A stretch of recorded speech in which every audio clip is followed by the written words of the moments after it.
Siz bunu edə bilərdiniz, amma mən bunu etdim. Rəvayətə görə Kolumb kardinal Mendoza ilə şam yeməyi zamanı Amerika kəşfini danışarkən orada olanlardan biri dedi: Yeni bir torpaq kəşf etməkdən daha asan nə ola bilər ki? Buna cavab olaraq Kolumb ona sadə bir misalın həll etməyini təklif etdi. O masanın üzərinə vertikal şəkildə yumurtanı yerləşdirməyi təklif etdi. Əlləşib vuruşandan sonra heç kim təbii ki bunu edə bilməyib. O zaman Kolumb yumurtanı götürdü, bir ucunu sındırdı və masanın üstünə qoydu və bunun həqiqətən sadə olduğunu nümayiş etdirdi. Bunu görən hamı etiraz bildirib, onlar da bunu edə bilərdilər. Buna Kolumb isə fərq ondadır ki, cənablar, siz bunu edə bilərdiniz, amma mən bunu etdim, dedi. Yeni Dünyanın Tarixi kitabında təsvir olunan bu epizod ola bilsin ki, sadəcə bir əfsanədir. Çünki buna oxşar hekayə Kolumbdan da çox əvvəl İtaliya və İspaniyada məlum idi. İspaniyada Kolumb yumurtası mürəkkəb məsələnin sadə həllini ifadə edir.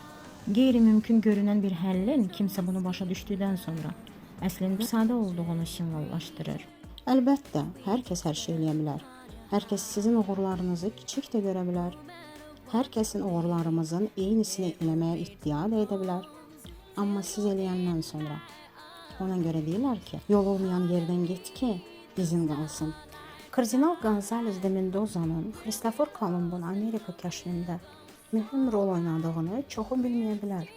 Amma onun şərəfinə adlandırılan məşhur brendini bütün dünya tanıyır.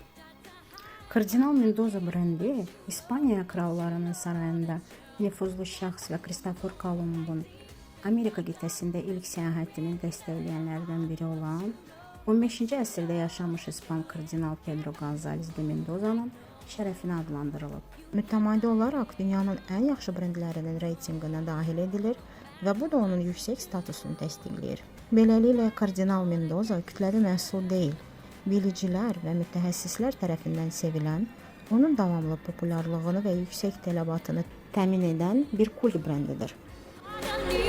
Underneath the starlight.